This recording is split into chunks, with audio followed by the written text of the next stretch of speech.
Tous les 6 ans, sur les hauteurs qui surplombent Lyon, 70 prêtres du monde entier se réunissent pour renouveler les instances et les perspectives de l'Institut séculier des prêtres du Prado. Cette structure porte au XXIe siècle une spiritualité apostolique née dans les profondeurs du XIXe et un contexte radicalement différent. Quel est ce charisme de la pauvreté ? Comment est-il encore efficace dans notre monde ?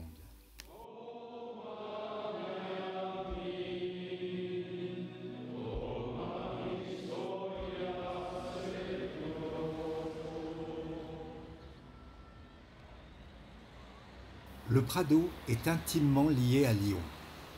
La capitale des Gaules est depuis les débuts du christianisme un pôle ardent de la foi. Irénée, Pothin, Blandine, Bonaventure, Frédéric Ozanam, Pauline Jaricot sont les figures les plus fameuses de cette tradition. Mais Lyon est aussi un lieu clé de l'histoire sociale, de la culture ouvrière, des excès de l'industrialisation du XIXe siècle, des inégalités démesurées et des rudes combats qui y furent menés pour plus de justice sociale.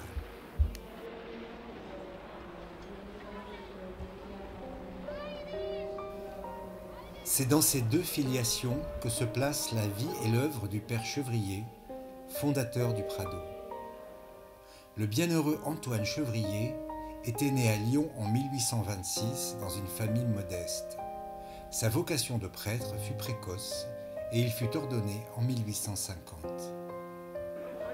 Il fut nommé vicaire à la paroisse de la Guillotière, où il se donna corps et âme dans son ministère. Dès ces années, il compatit à l'extrême pauvreté qui s'étalait dans ce qui n'était encore qu'un faubourg misérable et malfamé. Des ouvriers travaillaient parfois 15 heures par jour sans gagner de quoi subvenir aux besoins des leurs. Les enfants laissés à l'abandon, livrés à eux-mêmes, erraient dans les rues, mendiant leur pain. L'âpreté de leurs conditions marqua le jeune vicaire, qui tenta avec difficulté de s'investir dans l'action sociale auprès d'un laïc, Camille Rambaud. Cependant, en 1856, un tournant radical s'opéra dans la vie de cet homme. D'abord en janvier, la Saône déborda, submergeant et dévastant les quartiers précaires de la Guillotière. Les ravages furent terribles pour des habitants qui peinaient déjà à survivre. Le père Chevrier se déploya sans compter pour porter des secours aux sinistrés. Ce qu'il vit alors de la misère atroce des gens accablés par le malheur le marqua profondément. Cette vision eut sans doute une influence sur la profonde méditation qu'il fit devant la crèche lors de la nuit de Noël qui suivit. Ce fut alors pour lui comme un chemin de Damas, ce qu'il appellera sa conversion, par l'effet d'une grâce de Dieu. Il éprouve alors soudain la réalité intense et nouvelle de l'incarnation de Dieu dans la condition humaine, en son plus absolu dénuement. Sa vie changera aussitôt et il prendra le chemin qui fera de lui le fondateur d'une œuvre chrétienne. Contemplant le Fils de Dieu dans la crèche, il se dit, mais c'est pas possible, le roi de l'univers, le Dieu Tout-Puissant, il vient dans cette fragilité-là, il veut nous rejoindre dans cette fragilité. Il faut croire qu'il y a là un chemin à suivre.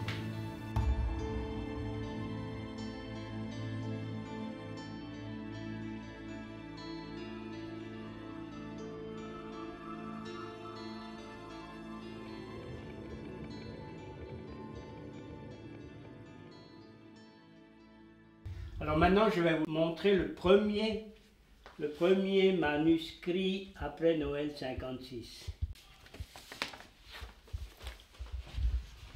Règlement de vie. La première retraite qu'il a fait en 57. Il a intitulé « Imitons Jésus, notre modèle ». Devant la crèche, il a médité le mystère de l'incarnation. Il a dit, le Fils de Dieu est venu sur terre pour sauver les hommes. Et que voyons-nous? Les gens continuent à se damner. Aussi, je me suis décidé à suivre notre Seigneur Jésus-Christ de plus près. Donc, c'est le constat d'un échec qui a fait que faut que je m'attache à Jésus-Christ. Imiter Jésus sera tout mon désir, le but unique de toutes mes pensées, la fin de toutes mes actions. Je veux vous ressembler, ô mon divin Sauveur. Quel modèle plus sûr pourrais-je prendre? Faites que je sois tellement semblable, conforme à vous, que je ne fasse qu'un avec vous. Que je sois véritablement et dignement votre représentant sur la terre. Je serai votre disciple et votre image. Éclairez-moi, fortifiez-moi.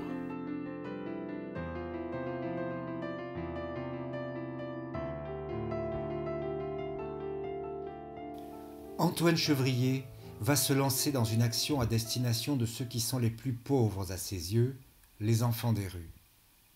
Il trouve les ressources de louer un édifice un peu branlant, un ancien bal populaire, lieu de débauche, appelé le Prado.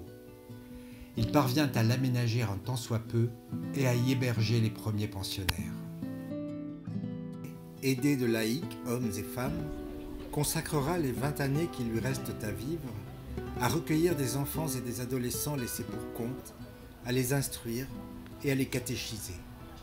Pour travailler à Lyon, eh bien, aussi curieux que cela paraisse, il fallait que les jeunes ou les ados qui voulaient travailler présentent un certificat de première communion. Donc l'intuition du Père Chevrier a été de former ces jeunes à la première communion. Mais j'allais dire, c'est déjà une évangélisation globale qu'il mettait en route. Et il les accueillait pendant 6 mois, il payait rien du tout. Et là, il y a une dimension du Prado qui est absolument extraordinaire, c'est que le Père Chevrier disait, bon, moi, j'annonce Dieu, j'annonce Jésus-Christ, mais lui, Dieu, il se débrouille pour le matériel. Enfin, ça s'est toujours passé comme ça, enfin, à cette époque-là. Qui restait 6 mois. En gros, on les sortait de la rue, on les remettait un peu d'aplomb, on leur donnait des principes éducatifs, des règles, on vivait avec eux et on leur transmettait la foi chrétienne. À la place de faire une œuvre de charité pour aider les pauvres, lui, il a pensé exactement de faire une œuvre d'évangélisation. Ça, c'est l'originalité. Il disait aux jeunes, je veux vous apprendre à devenir chrétien. Et l'apprendre comme on apprend un métier. On apprend les gestes, un métier, on fait des exercices. Et par la communion, nous sommes transformés, il dit même vous serez déifiés. Vous deviendrez d'autres Christ. Voilà, c'était toute l'expérience de sa conversion de Noël appliquée au catéchisme. Petit à petit, cependant, il pourra faire l'achat de lieux de retraite, une maison à Limonest dans les Monts d'Or, sur les hauteurs de Lyon, et la maisonnette des Clochettes, à Saint-Fond. Il vivra pour la mission éducative du Prado, et avec le souci constant de former des apôtres pauvres qui poursuivront son œuvre. Ainsi, dans la maison de Saint-Fond, écrivit-il sur les murs un tableau, un exposé de sa doctrine, proposé aux véritables disciples, prêtres, mais aussi religieux ou laïcs. C'est une présentation de la vie de Jésus-Christ qu'il fit à travers les 3 phases essentielles du tabernacle, de la crèche et du calvaire.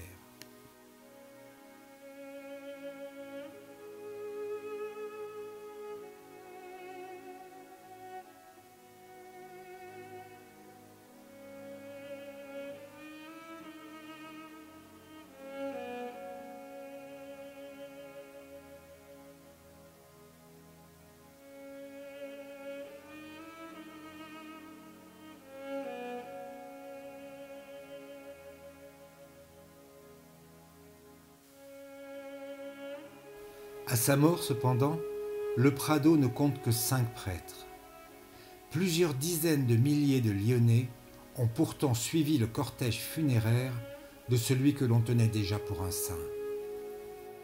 Jean-Paul II le déclara bienheureux lors d'une visite à Lyon en 1986.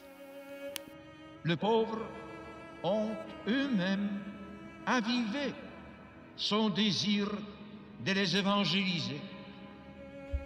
Mais c'est Jésus-Christ qui l'a saisi. Ô Verbe, ô Christ, que vous êtes beau, que vous êtes grand, qui saura vous connaître, qui pourra vous comprendre. Faites au Christ que je vous connaisse et que je vous aime. Donc c'est les commencements du Prado, le chapitre 6. Quels sont les aspects que le Père Chevrier a vécu à ce moment-là qui nous rejoignent, nous font poser question un peu autrement? J'irai au milieu d'eux, je vivrai de leur vie. Ces enfants verront de près ce qu'est le prêtre et je leur donnerai la foi. Je tâche de les chausser, de les nourrir pour commencer, puis de les moraliser, d'en faire des hommes et des chrétiens. Et lorsqu'ils ont le sentiment de leur grandeur, quand je vois qu'ils peuvent faire leur chemin dans le monde, je les rends à la société. C'était quand même sa manière, je me dis, dans le contexte de l'Église de l'époque, sa manière de rendre aux pauvres un trésor. Oui, ouais, tous les témoignages, notamment des enfants, montrent que c'était quelqu'un qui était très agréable, très aimé, très bon, qui savait faire des blagues, qui savait sourire, et ça, c'est important de nous en souvenir aussi. On obtient plus par la douceur que par tout autre moyen. C'est quand même c'est important. Ouais. Ce qu'Antoine Chevrier proposa fut un regard nouveau sur l'Évangile. Quand nous étudions l'Évangile, la grande préoccupation n'est pas simplement savoir que dit l'Évangile, sinon qui est la personne qui nous parle, qui est dans l'Évangile. C'est plus important la personne que le contenu, parce que la personne t'engage, tu entres en relation.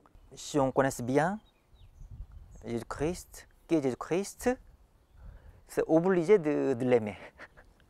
C'est sa conviction. Oui. On ne peut aimer quelqu'un si on ne le connaît pas. Or, ce que je peux dire aujourd'hui, c'est que cette connaissance de Jésus-Christ dans l'Évangile est inépuisable. Donc peut-être que l'originalité passe par cette manière très personnelle de parler de Jésus-Christ et pas de façon abstraite, ou comme une doctrine, un enseignement abstrait à donner, à faire connaître, à apprendre par cœur. En passant par notre expérience de Jésus-Christ. Ce que j'ai rencontré, ce que j'ai connu, cela, je peux le donner, de cela, je peux parler.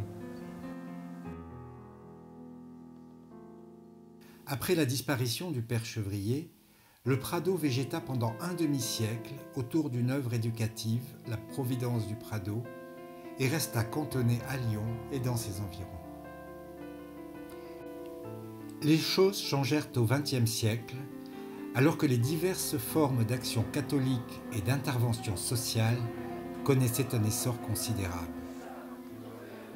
Sous l'influence du père Alfred Ancel, supérieur général et évêque auxiliaire de Lyon, très actif pendant le concile, le Prado se redressa avec vigueur et impliqua la spiritualité du père Chevrier dans le monde du travail, en parallèle avec le mouvement de la Mission de France et des prêtres ouvriers. La plupart des pradosiens français, aujourd'hui âgés, sont issus de cet esprit progressiste fortement associé au mouvement ouvrier, au syndicalisme et parfois même au marxisme.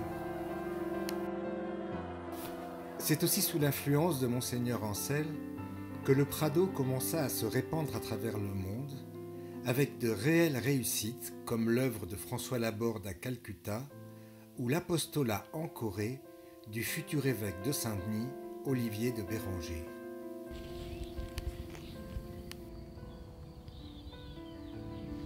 Dieu révèle son mystère aux plus petits.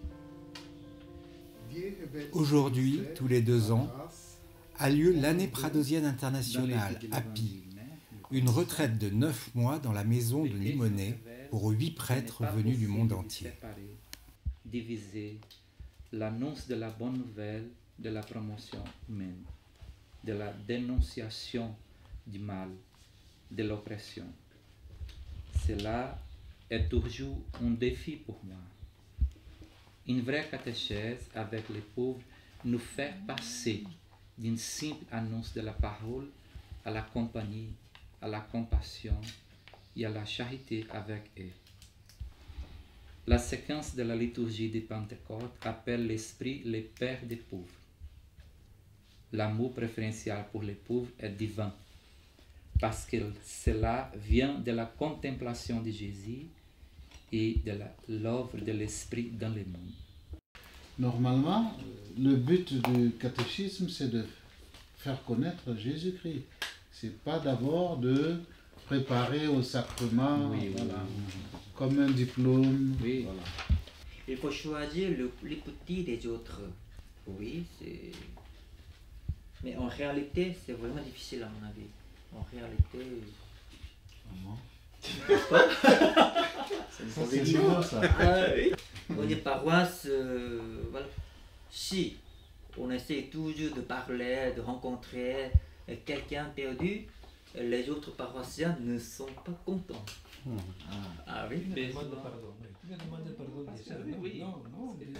En suivant Jésus-Christ, on est sûr d'aller du côté des plus démunis, du côté des plus pauvres. Il n'y a pas de problème là-dessus. Mais les pauvres aussi nous aident à connaître le Christ. Nous aident à connaître le Christ pour dire qu'on ne peut pas lire, connaître Jésus-Christ sans rencontrer les pauvres. Voilà. L'Église doit redécouvrir sans cesse quelle est la religion des pauvres. Mais ce mot de pauvreté recouvre des réalités tellement différentes que le danger peut exister d'un manque de discernement en ne voyant une personne qu'en fonction d'une situation matérielle qui peut avoir des connotations très différentes. Si je suis uniquement avec les pauvres parce qu'ils sont pauvres, je risque d'être à côté de l'humain. Donc dans ma démarche, dans mes prises de parole, alors en communauté pradosienne, j'ai dit très souvent, vous voulez voir des pauvres partout, alors vous mettez l'étiquette pauvre sur tout être humain que vous rencontrez. Et non, ce qui me semble le plus important, c'est que je sois avec les gens. La pauvreté, moi, je la différencie de la misère.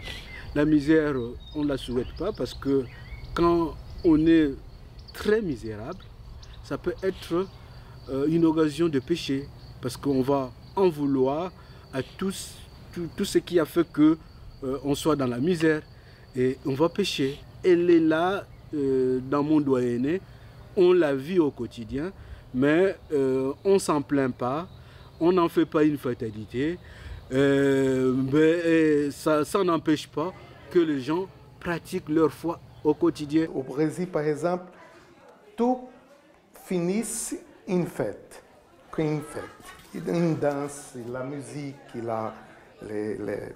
les contacts des personnes, le partage des choses. Ils sont pauvres, mais n'ont pas perdu l'espoir et la joie de vivre. Si tu n'as pas cette force, tu tombes et tu ne peux faire chemin.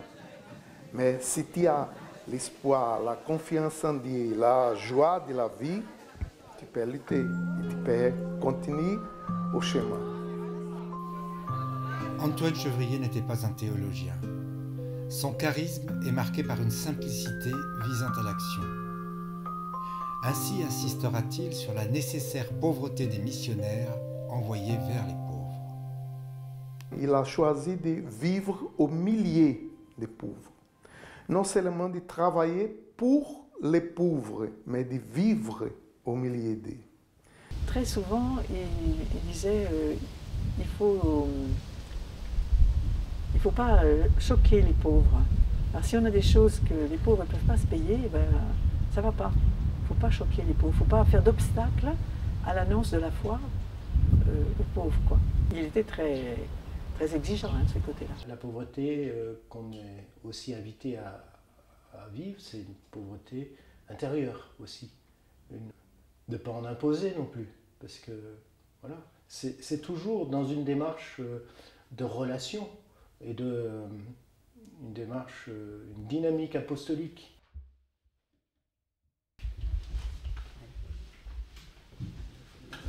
J'ai quitté l'école à 14 ans, je suis partie au travail en usine et je me suis dit,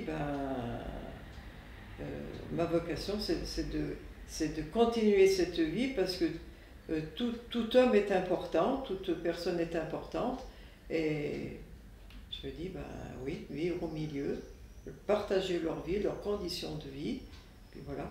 Aller au travail, c'est aussi gagner notre vie comme tout le monde, quoi.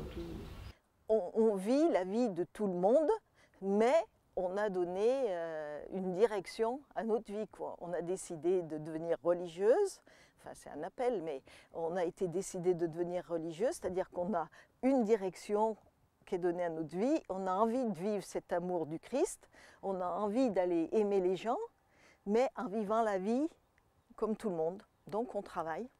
Jésus, quand il a donné ses recommandations aux disciples qui partaient en mission, il leur a dit pratiquement emporter le minimum. Donc c'est très évangélique. Il dit qu'il faut devenir du bon pain, mais du bon pain bien cuit à la mort à soi-même. C'est-à-dire on ne peut pas venir avec son ego et sa domination. Abertura de coração. Os índios me ensinaram que eu devo ser aberto aos outros, sem primeiro olhar, né, quem é você. Não me importa quem é você. Primeiro é, né, você, o seu ser humano. Eu encontro o ser humano. Jesus não pergunta, né, à mulher prostituída, você é prostituída, por que você fez isso? Não, ele acolhe ela. Parmi les déshérités, les gens du voyage forment une communauté mise à l'écart, prise dans l'engrenage de l'exclusion. Sœur Eliane est allée à leur rencontre à la suite de Sœur Thérèse et a préparé une famille à la confirmation qui a lieu lors du grand pèlerinage gitan d'Ars.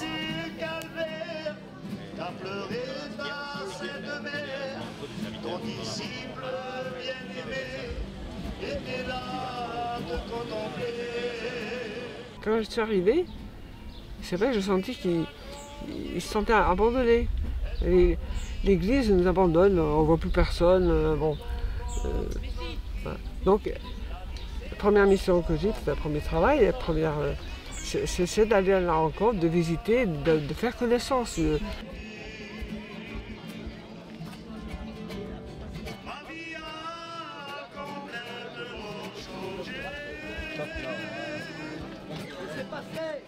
Il faut devenir du bon pain.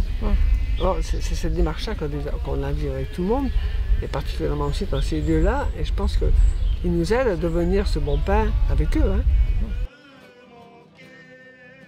Merci Seigneur pour toutes ces confirmations, Seigneur Jésus, ces communions. Merci à toi, Seigneur, tu as donné ta vie sur la croix pour chacun d'entre nous. Je pense qu'ils sont en attente d'une présence comme ça, hein. Oui. Beaucoup plus que d'autres gens dans la société aujourd'hui. Hein. Il n'y a pas d'attente particulière. Hein. Mais chez les gens de voyage, oui. Oui, ils sont en attente. Nous entrons ensemble dans cette procession, au nom du Père et du Fils et du Saint-Esprit. Amen. Merci Seigneur pour ton saint serviteur, le curé d'Ars, lui que tu as rempli de ta grâce pour sauver les âmes. Ceux que je visite en particulier, c'est peut-être parmi les plus pauvres aussi. Oui, oui, tu en visites un certain nombre qui sont vraiment marqués d'une pauvreté matérielle. L'éducation c'est vraiment le minimum au plan scolaire. Ils ont toujours du mal à s'intégrer dans une école traditionnelle.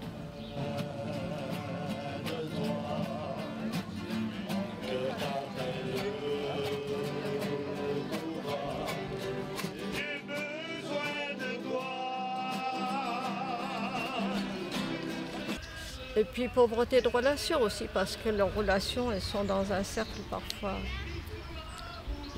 restreint, c'est le cercle de la famille.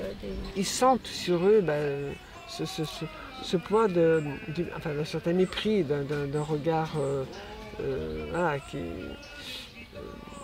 on ne fait pas confiance. Voilà. Là, dans les bourgs où nous passons, il y a des gens cœur de pierre. Je veux apprendre au Seigneur à mieux te louer. Je veux apprendre, Seigneur, à mieux te louer, à rechercher ta face, à dépendre de ta grâce et t'adorer, Seigneur. Tous les oiseaux chantent de joie, les arbres et les fleurs dansent de joie. Je veux chanter. Moi, quand je prépare des baptêmes avec les mamans, la première chose que je dis, pourquoi vous bandez? Pour que mon enfant soit protégé. Ils ont bien ce sentiment, oui, d'abord que ce ne sont pas eux les maîtres de la vie, hein, et qu'ils ont besoin d'un père protecteur, enfin de quelqu'un qui les protège, qui les accompagne dans la vie, dans les difficultés. Ah oui, ça, ils ont une grande conscience, hein? Tu trouves pas? Oui. C'est un papa qui m'avait dit une fois, le baptême c'est très important parce que c'est là que mon enfant est vrai né. Hein? Donc vraiment, il renaît à la vie d'enfant de Dieu, quoi. Déjà, mais il y avait quelque chose de très fort dans cette expression-là. Et je sais qu'une des catéchistes du diocèse m'avait dit, mais nous on n'entend jamais des professions de foi comme ça chez nos croyants.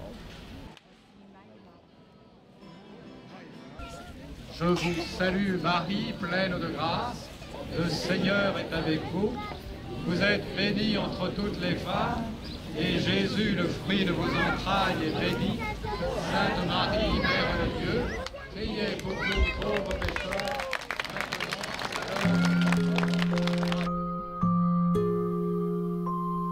Engagé dans des univers sociaux où l'Église était parfois mal considérée, par la fréquentation des marxistes puis par les exigences de la laïcité, les pradosiens ont pris le parti d'une forme d'enfouissement dans lequel ils ont choisi de porter l'Évangile en actes. N'est-ce pas toutefois au détriment de la mission de faire connaître Jésus-Christ que leur avait donné Antoine Chevrier? Je crois que celles qui ont été plus engagées en monde ouvrier par le travail à l'usine, par exemple, c'était une période quand même où il y avait une grande méfiance de l'Église et il ne fallait surtout pas commencer par dire qui on était. Il fallait d'abord se faire accepter comme personne et après... Comment j'annonce Jésus-Christ dans le milieu musulman? C'est plus ma manière d'être, alors c'est sûr que... C'est vrai avec mes voisins musulmans ou avec les personnes que j'ai au français par l'alphabétisation, c'est excessivement rare. Ça m'arrive, mais alors c'est une fois sur 100. De dire, oui, on a le même Dieu, mais moi, je le prie par Jésus-Christ. Mais ça, c'est même pas une fois par an. Dans les meubles, il y a beaucoup de gens qui ont fait le ramadan. On ne parle pas forcément de religion, de foi. C'est vrai qu'on s'interroge des fois en se disant, mais eux, ils nous ont parlé du ramadan, on a parlé du ramadan. Nous, comment... au moment de Noël ou Pâques, on dirait quelque chose, c'est difficile. Enfin, on ne sait pas, on cherche pour dire aussi notre foi. On ne va pas jusqu'à nommer Jésus-Christ, mais on va jusqu'à dire aux gens qu'ils sont aimés pour ce qu'ils sont. Et ça, je veux dire... ça rejoint la dignité de l'autre. On va jusqu'à dire « tu comptes à mes yeux ». Antoine Chevrier s'est laissé éblouir par la descente de Dieu dans notre humanité. Et moi, ces textes, ils m'ont ébloui, j'allais dire. C'est la première fois, c'est Christian Delorme qui employait cette expression. Et ça m'a beaucoup... Ça reste en moi, quoi. Je me dis, le Christ, il nous éblouit quand même. que j'aime au Prado, c'est le fait que ce soit une famille spirituelle. Il y a des prêtres, il y a des laïcs consacrés hommes-femmes, il y a des diacres, il y a des sœurs bien sûr, et il y a des laïcs qui ne font pas d'engagement, mais il y a beaucoup de laïcs qui se retrouvent en équipe Père Chevrier et qui veulent vivre de la spiritualité du Prado. Et ça, c'est depuis le début, depuis qu'Antoine Chevrier a fait son chemin, depuis le début, il a fait avec des laïcs qui après sont devenus sœurs, sont devenus frères, mais d'entrée de jeu, on en a appelé des frères, on a appelé des sœurs. J'ai étudié les lettres là, aux séminaristes, du Père Chevrier aux séminaristes, et jamais je n'avais vu avec cette intensité comment c'était dynamique. Tout est positif, et en même temps, j'y ai trouvé aussi l'affection. Le Père Chevrier, on le voit toujours un petit peu sévère, là, au moins sur les photos, alors qu'il était très affectueux, le Père Chevrier. Il ne terminait jamais une lettre sans embrasser ses séminaristes qui étaient à Rome. Nous, sur la Constitution, il y a marqué notre règle, c'est Jésus-Christ. Bon, après, ça suppose qu'on étudie beaucoup l'Évangile. Hein. Mais sinon, dans nos constitutions, il est marqué qu'on n'a pas d'activité précise, mais on cherche tout ce qui peut nous permettre de rejoindre les gens, et les gens qui sont dans une vie simple et pauvre, et pour leur annoncer Jésus-Christ, et qu'eux-mêmes deviennent apôtres. Pour moi, prendre conscience que la mission que je fais dans un quartier musulman, c'est pas ma mission, c'est moi qui la réalise, mais c'est Jésus-Christ le maître, l'architecte et le fondement. Pour moi, me dit que la connaissance de Jésus-Christ se fait à travers l'étude, la prière communautaire et personnelle, mais aussi l'attention à tous les gens avec qui je me retrouve. L'engagement est très sérieux, hein. Autant que les moines de Tamier. Moi, je suis seul, mais fidèle à ma vocation. Donc moi, j'ai un logement tout petit, j'ai une paye de misère, parce que j'ai été manœuvre toute ma vie, donc ma pension reflète ce que j'ai gagné dans ma vie. Donc un engagement à vivre d'une manière un peu plus radicale que tout chrétien, hein, qui est invité à vivre pauvre. Et puis une vie d'obéissance à la vocation du Prado, et qui est écrite dans les constitutions, et puis dans cette vie, dans le célibat, dans la chasteté dans le célibat. Donc ma vie, elle est marquée, pareil que les prêtres, que les moines, que les religieuses. Par rapport au diaconat, le fait d'appartenir à une famille spirituelle, d'abord ça colore l'engagement diaconal, plus ou moins, mais ça le colore.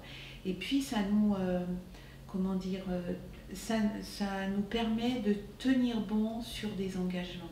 Je trouve que le fait d'appartenir à une famille, d'avoir des récollections, des temps de retraite, ça nous permet d'approfondir nous-mêmes notre foi, de s'attacher à Jésus-Christ, bien sûr, mais aussi de toujours être reboosté, de se dire la priorité, c'est quand même celle-là, c'est-à-dire de faire attention à ceux qui souffrent, ceux qui sont blessés.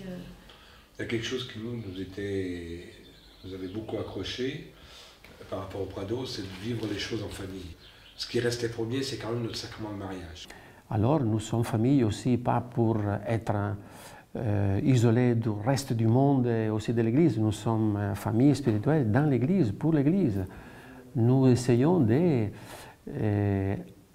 d'accompagner même l'Église à être une famille spirituelle. À service du monde, à service de la paix, de l'unité, à service de l'amour. La question de l'engagement politique qui s'est posée de façon aiguë au XXe siècle prend aujourd'hui des formes différentes à travers le monde, mais reste un point très discuté au Prado. Aujourd'hui, la question politique est celle des migrations qui transforment le monde et de l'accueil des étrangers. Elle est au cœur de la réflexion et de l'engagement des Pradosiens. Antoine Chevrier était à côté. Le séminaire, à l'époque, était sur les pentes de la Croix-Rousse, donc au milieu des canuts. Donc il connaissait tous les mouvements, il les voyait, il a vu les révolutions. Mais son accroche n'a pas été celui-ci, il a été seulement celui de l'Évangile. Et non pas dans le sens politique d'une libération. L'Évangile, c'est contre-culturel. Et il présente un modèle de vie complètement fondé sur la solidarité, sur la fraternité, sur la paix, sur la justice. Je crois, à mon avis, est plus révolutionnaire que le même marxisme. L'Église, elle s'engage pour la libération de l'homme de façon intégrale. Jésus, il ne se contentait pas de donner l'évangile, de la parole aux gens, mais quand il voyait que les gens ont faim, il leur donnait à manger. Là où j'étais, par exemple, l'État n'existe pas. Et sans la présence de l'Église, les gens mourraient en grand nombre. Parce que moi, qui suis prêtre catholique, j'étais à la fois prêtre, mais j'étais à la fois juge. Et c'est l'Église qui fait un petit peu l'école, parce qu'il n'y a pas d'école dans le rural presque. C'est l'Église, il y a un embryon dispensaire, c'est grâce à l'Église. Et pour faire tout, c'est l'Église. Et l'Église est là aussi pour les aider à prendre leur avenir en main, à reconnaître, à voir leur situation et de dire qu'on ne peut pas rester dans cette situation, il faut faire quelque chose. Et pour moi, c'est d'être aussi la voix des sans-voix. Eu penso que tem algo mais que eu posso. Eu me aproximo dos pobres, mas ao me aproximar dos pobres, eu também questiono o sistema que gera a pobreza. On n'essaye pas de leur donner un évangile de résignation. Pour nous, aller vers les pauvres, c'est de les aider de sortir de cette pauvreté aussi. Pour sortir de cette pauvreté, c'est une façon de s'engager dans la politique. Parce que quand on donne à manger à quelqu'un, c'est une politique aussi. Tout ce qu'on fait, c'est la politique. S'engager vers eux, c'est une forme de politique. Si je prends un peu ce que j'ai vécu avec les réfugiés, je ne suis pas resté dans la sphère de l'Église pour vivre cette mission. Moi, j'ai vécu au sein de l'association Terre d'Errance cette rencontre avec les gens de tout bord, de toute appartenance politique et religieuse. Et donc, qu'est-ce qui fait qu'on se rassemble et qu'il y a un chemin possible? C'est la question de l'immigration, telle qu'elle nous est posée aujourd'hui. Et comment aujourd'hui accueillir, donner une dignité à la personne qui est sur un chemin et qui a dû quitter un pays et qui doit s'installer quelque part. On ne peut pas laisser les gens en éternelle errance. L'histoire de l'humanité, c'est une histoire de migration aussi. Donc, à un moment donné de notre histoire, c'est vrai qu'elle apparaît plus fondamentalement aujourd'hui et qu'il nous faut travailler. Alors, ensemble, on ne va pas travailler chacun de son côté, je crois que c'est ensemble. C'est la nouvelle pauvreté, mais dans le fond, ces jeunes migrants, ils ressemblent étrangement aux jeunes abandonnés en 1860. C'est à peu près les mêmes. Ces jeunes n'ont pas changé. Bon, le pape François inspire beaucoup. Hein. Le Prado nous dispose de cœur pour aller à la rencontre de ceux qui sont négligés, exclus, méprisés, ceux qu'on ne voit, qui existent mais qu'on ne voit jamais.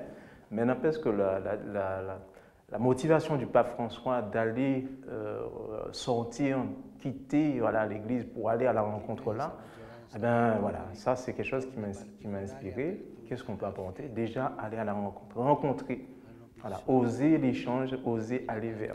Le pape François, c'est une joie pour l'Église, un trésor pour l'Église. Je pense que sa parole, sa manière de faire les choses, de célébrer même, c'est très important pour nous. il est aimé pour les gens, pour tous les gens. Je ne sais pas pour les riches, mais pour les pauvres, il est aimé. Même parmi les croyants, l'action d'accueil des migrants, elle n'est quand même pas aussi évidente que ça. Le fait que ce pape, il la mette aussi en priorité, je trouve que ça donne quand même du crédit à tous ceux qui se battent pour ça, par exemple, et qui aussi font que peut-être il y a un peu moins de contestation sur le terrain. C'est un des exemples. Et ça donne de l'élan à tout le monde quand même.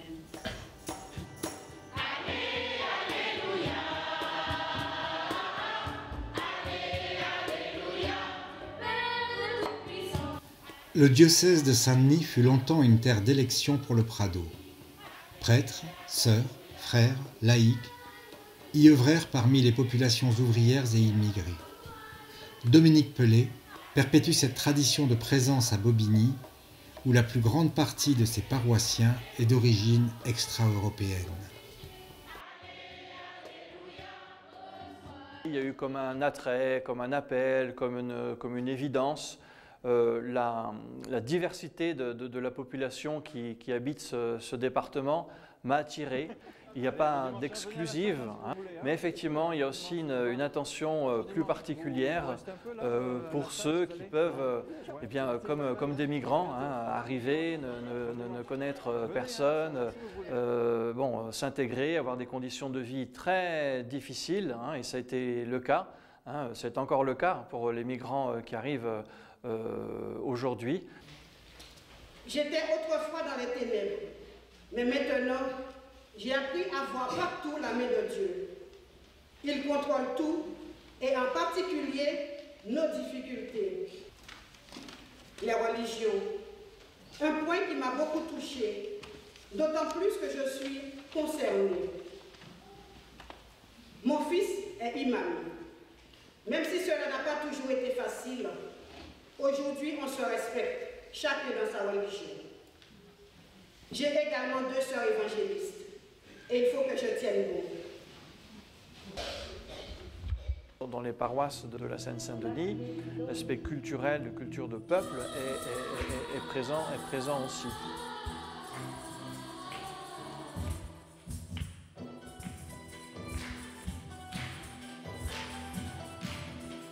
J'ai eu la chance de pouvoir voyager, hein, un temps assez long aussi en Afrique noire.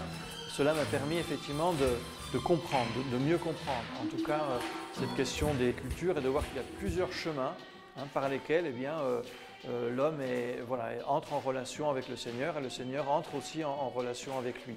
Donc voilà, il ne s'agit pas de vouloir forcer un chemin en imposant un chemin plus qu'un autre, ça ce n'est pas l'Église catholique. La catholicité, eh bien, c'est plutôt se dire le Seigneur va rencontrer chaque personne dans ce qu'il est, et donc dans ce qu'il est, il y a sa culture aussi qui intervient là. Donc travailler à cette pastorale multiculturelle, c'est essayer de repérer, de comprendre ces chemins, ces différentes cultures, leur donner place, leur donner droit, vraiment mettre le plus que l'on peut ces personnes en lien avec la parole de Dieu, hein, en lien aussi avec l'Esprit Saint, laisser Dieu effectivement agir et tâcher, nous comme prêtres, bien d'accueillir tout cela. Et puis bien, si cela est fait effectivement dans l'Esprit Saint, cela va donner une très belle harmonie, une harmonie de Pentecôte, cette fête effectivement où l'Esprit Saint est répandu par tout l'univers, à toutes les nations. Et bien voilà, là il y a vraiment une harmonie.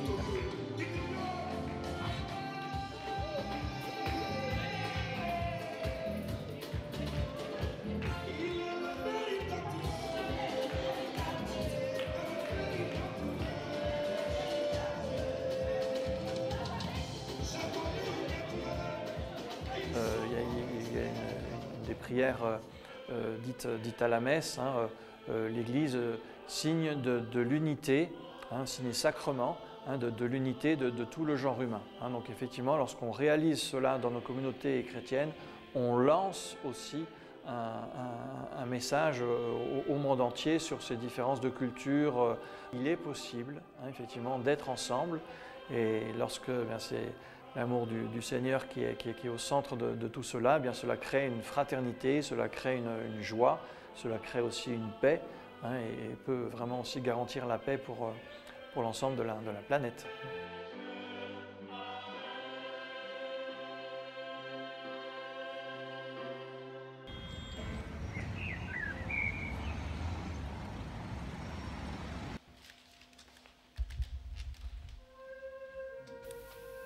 Le Prado est une voie chrétienne ouverte dans la France du XIXe siècle, qui a pris un nouvel élan au XXe, mais dont les effectifs diminuent et vieillissent aujourd'hui. Doit-on parler de déclin? Je pense qu'il n'y a pas que le Prado qui est âgé.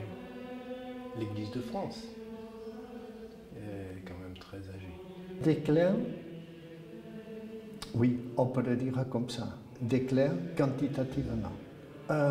Déclin d'une forme d'église en France. Nous, ça ne nous affole pas trop, parce que le Père Chevrier, quand il est mort, il y avait 5 prêtres. Très peu de gens, finalement. Donc, peut-être que le Prado n'a pas vocation à drainer beaucoup de gens.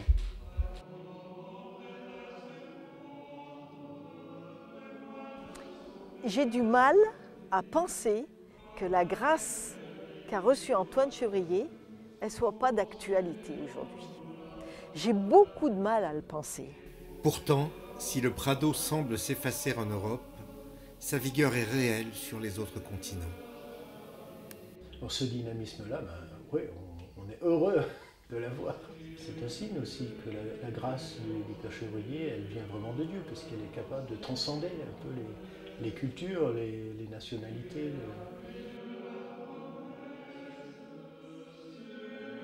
Il s'est laissé travailler par l'Esprit de telle façon qu'il est devenu comme un autre Jésus-Christ. Voilà. Et donc, qui est habité par l'Esprit, on peut dire qu'il est un saint. La canonisation, je crois, oui, qu'elle est en bonne voie, disons. Bon, pour nous, c'est évident qu'il est saint. Et puis, je crois on comprend de plus en plus que déclarer la sainteté de quelqu'un et du Père Chevrier, c'est pas simplement pour lui-même, mais c'est pour l'Église, pour que des personnes puissent marcher à sa suite et marcher à sa suite pour mieux suivre Jésus-Christ. C'est pas pour le mettre au nu simplement lui. C'est vraiment pour reconnaître que Dieu a fait quelque chose dans sa vie qui peut nous aider à marcher aussi en fidélité à Jésus-Christ. Le Prado est en revanche resté dynamique dans la fondation qui a succédé à l'œuvre qui accompagnait les jeunes au début du XXe siècle. Elle s'est laïcisée et professionnalisée dans l'après-guerre. Fonctionnant en grande partie avec des fonds publics, elle est tenue d'exclure l'annonce explicite de Jésus-Christ. De l'Évangile restent des attitudes et des valeurs. Est-ce là le signe d'une persistance ou d'un effacement du christianisme dans la société française? La proximité avec les familles et les enfants en souffrance requiert en effet une grande sensibilité et des formules originales, comme ici, un week-end de temps partagé dans un camping avec une famille qui a rencontré beaucoup d'épreuves.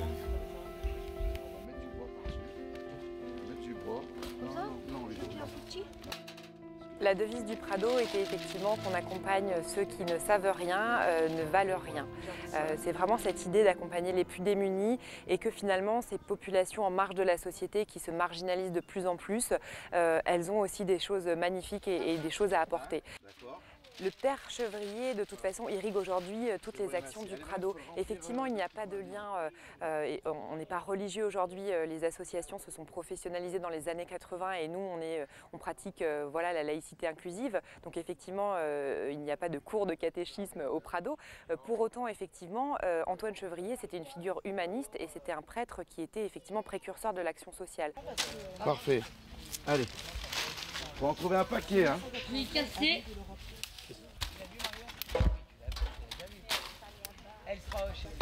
Continuez, hein. C'est un peu gros ça, Mathéo, mais bon. Je pense que tu la tiens trop fort, la tomate minette. C'est pas bien grave, mais tu vois, c'est... Tu l'as un peu cassé, toi. Mais nous, on va dans les familles toutes les semaines. Nos visites, elles sont hebdomadaires, dans leur intimité. Et de par ce fait, on s'est dit, mais comment on va pouvoir aider ces personnes, sachant que, oui, elles peuvent en faire la demande quand c'est administratif, mais nous sommes imposés à elles par le juge. Donc comment faire pour que notre travail puisse se concrétiser? On fait beaucoup avec eux. On n'a jamais été en position haute par rapport à ces familles-là, parce qu'on croit que on les prend à un instant de leur vie où oui, ils ont des difficultés, mais quand on réfléchit bien, nous aussi on peut en avoir et on a des leçons à donner à personne. Tu t'en garderas une parce que vu que tu n'aimes pas la Macédoine. Elle était bonne ta pizza Bambino, hein? Oui. Oui. Comment on va pouvoir donner à ces gens une petite impulsion ou alléger un peu leur quotidien pour qu'eux reprennent en main leur vie, et on va les aider à ça, tout en faisant avec, tout en créant des séjours aussi comme ceci, où on passe du temps avec eux, où aussi on repère peut-être ce qu'on n'a pas vu à l'occasion de nos visites.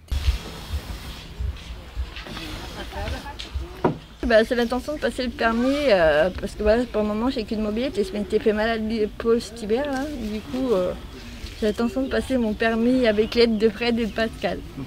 Le permis de conduire, ça va être un sacré truc ça. Fred et Pascal ils sont dit qu'on ne ferait pas tant que je ferais pas de permis. Ils sont tenaces hein.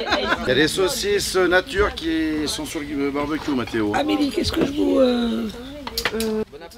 Ça rejoint bien la position d'humilité, quand on est à côté des gens et pas au-dessus des gens. Parce que parfois ces familles, elles peuvent vivre les travailleurs sociaux comme des gens qui vont leur dire comment ils font faire parce qu'ils faisaient mal. Et je pense que la patte du Prado, et en tout cas la patte de ces éducateurs-là, c'est vraiment leur posture d'humilité et du côte à côte pour accompagner vers une autonomie et puis après le reste du parcours de vie de ces jeunes et de leurs familles.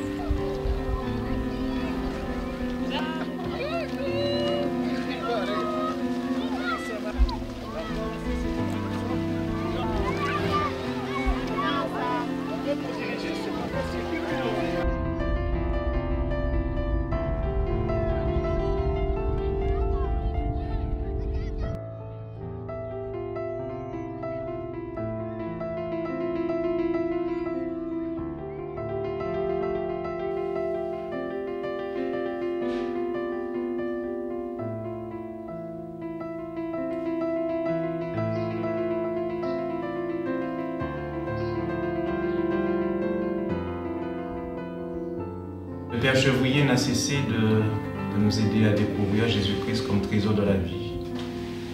Et être là aujourd'hui pour, en quelque sorte, clôturer notre année, c'est pour moi une grâce qui nous est faite à tous. Alors je veux juste dire merci au Seigneur, merci de nous avoir donné Père Chevrier comme, à travers son expérience, comme chemin aussi pour que nous soyons disciples et missionnaire de Jésus-Christ. Béni sois-tu, Seigneur.